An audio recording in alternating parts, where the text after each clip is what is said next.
अस्सलाम वालेकुम friends, welcome back to my channel. I hope आप सब बहुत अच्छे होंगे और मैं आ गई हूँ आज आप लोगों के लिए एक न्यू वीडियो लेकर, जिस वीडियो में हम जानेंगे कि भारत की आज़ादी में मुसलमानों का क्या योगदान था।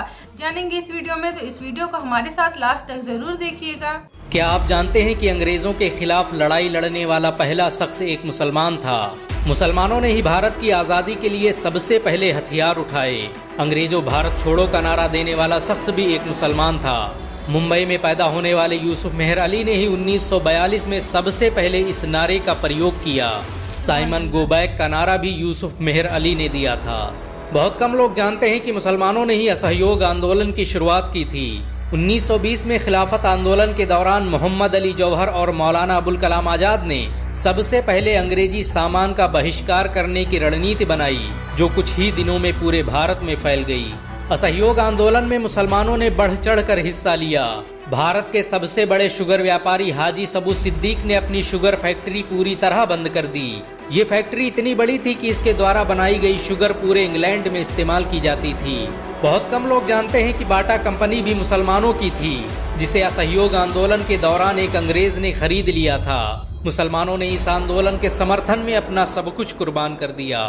आपको ये जानकर शायद हैरानी हो कि भगत सिंह का केस लड़ने वाला शख्स भी एक मुसलमान था। बैरिस्टर आसिफ अली ने भगत सिंह का केस तब लड़ा जब कोई भगत सिंह का साथ देने को तैयार नहीं था। अगर शोभा सिंह ने भगत सिंह के खिलाफ गवाही न दी होती तो भगत सिंह फांसी के फंदे पर चढ़ने से बच जाते। इंकलाब जिंदाबाद का नारा देने वाले हसरत मोहानी भी एक मुसलमान थे। उन्होंने ही भारत की आज़ादी की रूपरेखा तैयार की थी।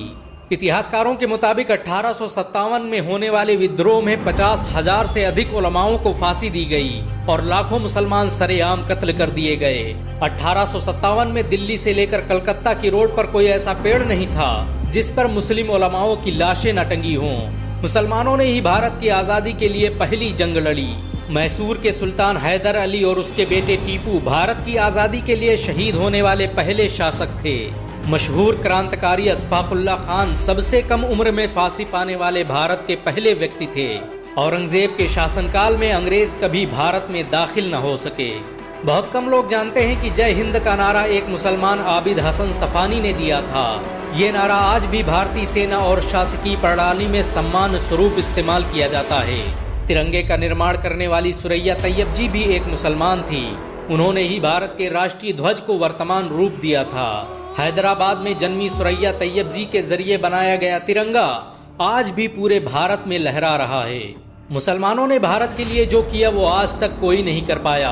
कानपुर में पैदा होने वाले अजीमुल्लाह खान ने ही मादरे वतन भारत की जय का नारा दिया था, जिसमें बाद में कुछ सांप्रदायिक लोगों ने माता शब्द जोड़ दिया।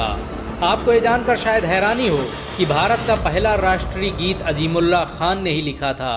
बहुत कम लोग जानते हैं कि मौलाना कासिम नानोतवी ने दारुल उलूम देवबंद की स्थापना अंग्रेजों को भारत से निकालने के लिए की थी। इस मदरसे का मकसद देश में ऐसे नौजवानों को पैदा करना था जो भारत की आज़ादी में योगदान दे सकें। रेशमी रुमाल आंदोलन की शुरुआत करने वाले मौलाना महमूदुल हसन और मौलाना उबैदुल्ला सिंधी दारुल उलूम देवबंद के ही छात्र थे। मौलाना उबैदुल्ला सिंधी ने सुभाष चंद्र बोस के साथ मिलकर भारत की पहली अस्थायी सरकार की स्थापना की थी और वह भारत के पहले गृह मंत्री भी थे। आपको ये जानकर शायद हैरानी हो कि मौलाना महमूदुल हसन ने ही 1920 में गांधी को महात्मा का लक़ब दिया। उनका ये नाम इतना मशहूर हुआ कि गांधी पूरी दुनिया में महात्मा गांधी के नाम से पुकारे जाने लगे। महमूदुल हसन ने ही हकीम अजमल खान के साथ मिलकर 1920 में जामिया मिलिया इस्लामिया यूनिवर्सिटी की स्थापना की थी, ताकि भारतीय शिक्षा तंत्र को अंग्रेजों के चंगुल से आज़ाद करवाया जा सके। आपको ये जानकर शायद हैरानी हो कि काला पानी जैसी दर्दनाक सजाओं को पाने वाले 90% से अधिक लोग मुसलमान थे। अंडमान निकोबार में आज भी सबसे ज्यादा कब्रें मुसलमानों की हैं। मुसलमानों के अलावा दूसरे लोगों ने काला पानी से बचने के लिए न सिर्फ माफीनामे लिखे बल्कि अंग्रेजों की मुखबरी भी की। मुसलमानों ने ही अंग्रेजों के खिलाफ सबसे पहले हथियार उठाए। 1772 में शाह अब्दुल अजीज ने अंग्रेजों के खिलाफ फतवा देते हुए ऐलान किया कि अंग्रेजों की गुलामी हराम है और हर मुसलमान पर फर्ज है कि वो अपने मुल्क और देश की आज़ादी के लिए खुद को कुर्बान कर दे। 1857 में होने वाले विद्रोह की प्लानिंग एक मुसलमान मौलवी अहमदुल्ला शाह ने की थी। वो भारत के अकेले इंसान थे जिन पर अंग्रेजों ने 50,000 रुपये का इनाम रखा था। ये रकम इतनी बड़ी थी कि राजा जगन्नाथ ने पैसों की लालच में आकर अहमदुल्ला शाह अब्दाली की मुखबरी कर दी और अंग्रेजों ने उन्हें शहीद कर दिया। बहुत कम लोग जानते हैं कि 1857 में शहीद होने वाले 90% लोग मुसलमान थे। जालियांवाला बाग में जनरल डायर की गोलियों का निशाना बनने वाले अधिकतर लोग मुसलमान थे। भारत की आज़ादी का नेतृत्व करने वाले संगठन इंडियन नेशनल कांग्रेस के 9 से अधिक प्रेसिडेंट मुसलमान रहे। गांधी जी ने अफ्रीका में जहां वकालत की पढ़ाई की, वो कॉलेज भी एक भारतीय मुसलमान का था और वह जब भारत आए तो उन्होंने आज़ादी के लिए अली ब्रदर्स के साथ काम करना शुरू किया, जो कि मुसलमान थे।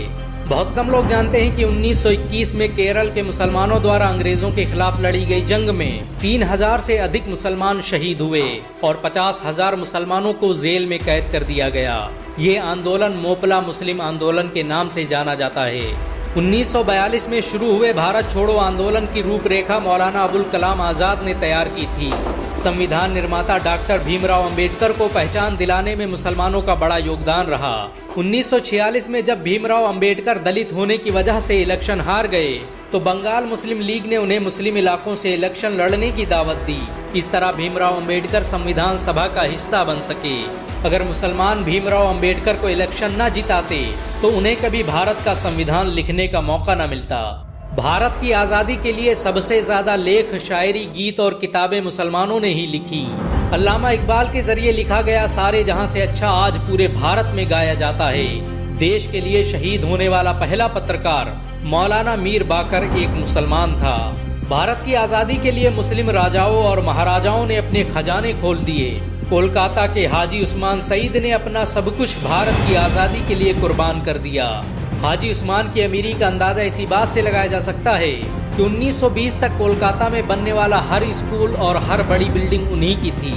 कोलकाता के पहले सुपर स्टोर कैश बाजार की बुनियाद हाजी सईद ने ही रखी थी, लेकिन बाद में उन्होंने अपनी सारी दौलत देश को दान कर दी और खुद एक किराए के घर में रहने लगे।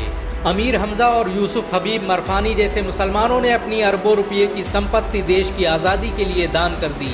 सुभाष चंद्र बोस द्वारा अफगानिस्तान में स्थापित की गई सरकार में 9 में से 5 मंत्री मुसलमान थे। भारत की आज़ादी के लिए देश भर में मौजूद मस्जिदों को किले की तरह इस्तेमाल किया गया। इन मस्जिदों में सुबह शाम हर वक्त भारत की आज़ादी के लिए ऐलान हुआ करते थे।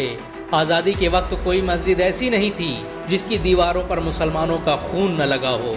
इन सब के अलावा करोड़ों ऐसे मुसलमान हैं जिन्होंने भारत की आज़ादी और उसकी अस्मिता के लिए अपना सब कुछ कुर्बान कर दिया। सच तो ये है कि भारत की आज़ादी मुसलमानों के बगैर मुमकिन न थी। अंग्रेज कहा करते थे कि अगर मुसलमान न होते तो हम आज भी भारत पर राज कर रहे होते। अगर एक भारतीय मुसलमान होने के नाते आपको गर्व महसूस हुआ हो तो इस वीडियो को लाइक और शेयर ज़रूर करें। ये वीडियो आपको कैसी लगी कमेंट करके ज़रूर बताइएगा, ताकि ऐसी ही और वीडियोस मैं आप लोगों के लिए लाती रहूँगी। चलिए मिलते हैं नेक्स्ट वीडियो में।